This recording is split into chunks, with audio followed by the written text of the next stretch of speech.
Welcome into the NW Sportscast. The Mariners have not made a move since trading for Josh Naylor. That was almost a week ago. There's just 1 day left before the trade deadline, and that leaves me and everyone else in the Pacific Northwest wondering, will the Mariners make another move? It seemed like Josh Naylor was the precursor to what was going to be another headliner, and if not another headliner to Josh Naylor, at least a couple of supplementary pieces, either out of the bullpen, maybe a platoon right-handed bat for third base that can kind of mix it in with the Ben Williamsons of the world, with Jorge Polanco, with all of them. And you've started to think it's going to happen. It has to happen. When will it happen? And now it's like, if it happens. And I'm here to argue that it shouldn't be if, it should be now. Now is the time to get after it and strike. Because when you look at the landscape around the MLB, ahead of this deadline, there's a lot of buyers, there's a lot of teams middling around that middle of the pack. And quite frankly, an American League that is wide open. It's the most wide open it's been in recent memory, and the Mariners, one of those middle-of-the-pack teams with a couple of additions that could propel them to a huge future down the line in October. You get in, you don't know what happens. If you get in with this Mariners team, there's always a chance, and I think there's a better chance this season than there has been in years past. But you look around, there's a lot of teams thinking like that. So you're thinking, oh, you got to strike. We're going to get ahead of the market. You get Josh Naylor. So you get Josh Naylor, by the way. He's been fun to watch. Hits the home run. Stares, doesn't know what to do with the trident. Has the big quote about T-Mobile Park. He sees the ball well, which he actually doesn't. He's not a good hitter at T-Mobile Park and just above 50 at-bats. I think it's an OPS hovering somewhere around 600. However, it definitely was funny after what Teoscar Hernandez said earlier in the offseason. Anyways, back to my point. So it seemed like it was going to be a pretty competitive free agency market and trade market and everything going on right now. And now you are, a day away from this whole thing expiring, and there really hasn't been much. Which makes me think that either A, everyone is holding out, waiting for the best price, and at the very end on that Thursday, teams like the Arizona Diamondbacks with Eugenio Suarez is going to at some point just say, all right, we were holding out, waiting for something to get better, but grass ain't always greener on the other side, and said, here, we're gonna go with this deal. The Mariners, in my eyes, have made a push to acquire Eugenio Suarez. They've made a push to acquire a big reliever, maybe another, like I said, another right-handed bat. We'll have to see. But it seems like the Mariners and every other MLB team is kind of just waiting and hoping for the team to pick them on that Thursday, because that team is hoping that someone else makes them a slightly more competitive offer and they can jump at it.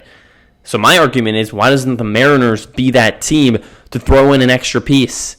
Why don't you throw in a 10 to 20 prospect guy, like another Izzy, like, a guy that you might not remember in 5 years down the line, but could be an okay piece?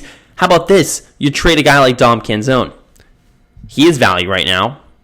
You trade a guy like a Luke Raley. I know he has back spasms right now. He's on the IL for 10 days. Even a Tyler Locklear, who just got brought up to the majors.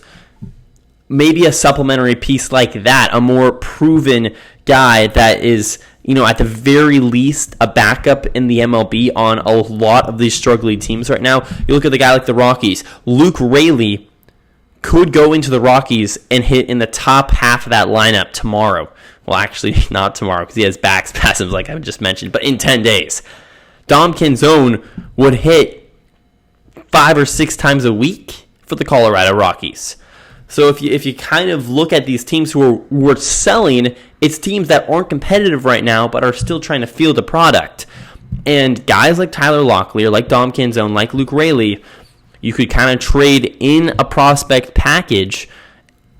Even teams like the Diamondbacks, who this season isn't going the way they expected it to go. However, they're only 5-10 games below 500 at this point in the season. Maybe you reunite Dom Canzone with Arizona. My point is, whatever the Mariners have been offering at this point today, They have to give that little extra incentive to whoever team that they're trying to acquire a player from. And I think that could be the difference in the Mariners getting a player and everybody else is kind of it being a crapshoot. We're going to close our eyes and pick one of the 10 deals that all look pretty similar. If the Mariners have one of those 10 deals that look pretty similar, which by the way they shouldn't because they have the best farm system in all of baseball, but let's say they do, the Mariners can sweeten the deal with a guy that you're not going. Look, don't get me wrong. Dom Canzone has been a helpful piece for the Mariners over the last month, but we've seen Dom Canzone, and we've seen what he is, and we've seen what he can be, his ceiling, his floor, and by the way, he's struggled over his last couple weeks or so. After that really hot, torrid start at the start of July, he has slowed down, and that's Dom Canzone. Very up, very down, he chases a lot, but is a player that if he goes to the Rockies, he has 25 homer plus potential. So throw in a guy like that and reap the rewards. Sweeten the deal for that team, and subsequently, they're going to give you the deal that maybe they, quite frankly, you were third or fourth, maybe even second. You were right there. You were on the edge. But because you offered Dom Canzone, that's the thing that's going to make the difference. The Mariners should be doing that. This is the season. If not now, then when? Jerry Dipoto and Justin Hollander, their clock is expiring. And I think Jerry and Justin are positives to this Mariners franchise overall. I think what they're given from John Stanton in the offseason, they do an okay to below average job at, but they make up for that at the trade deadline. They've been very, very good over the last few years. They are the best team in baseball over the last 5 or 6 years at drafting. That's super valuable, and you can see how it's now supplementing not just the Mariners farm system as a whole at this point in the season, but also it should be helping to make your major league team better. What my thing that I think really surprises me when I talk to a lot of different fans, especially from the Mariners, is let's not get rid of X, Y, or Z because he could be the superstar. Let's not get rid of Harry Ford because he's the most athletic catcher the game has seen potentially. Let's stop with the let's. Let's get a guy that we know can play. And part of the thing about having a farm system is trading the farm system to get the guys. So you trade the farm system to get the guys. I'm not saying let's get rid of everybody. I'm saying let's make that big move that could propel this Mariners team into the playoffs and beyond. Because if you want to bet against Logan Gilbert, be my guest. But from what I have witnessed over the last 3 or 4 years, throwing George Kirby in there as well, Luis Castillo's been doing better as of late. Even a Bryce Miller, who pitched with the Rainiers he had a bullpen with the Rainiers a few days ago. Even a guy like Bryce Miller, if you want to bet against those guys, go ahead. But in a 5-game set, I still take the Mariners starting pitching over pretty much every single team in the MLB. And if you throw in a guy like Eugenio Suarez in the middle of the lineup, where now Ben Williamson is not just a black hole that can play good defense, you throw in a guy who like Eugenio Suarez, who is by all accounts an average defender and a plus bat, it changes this Mariners team. Changes it.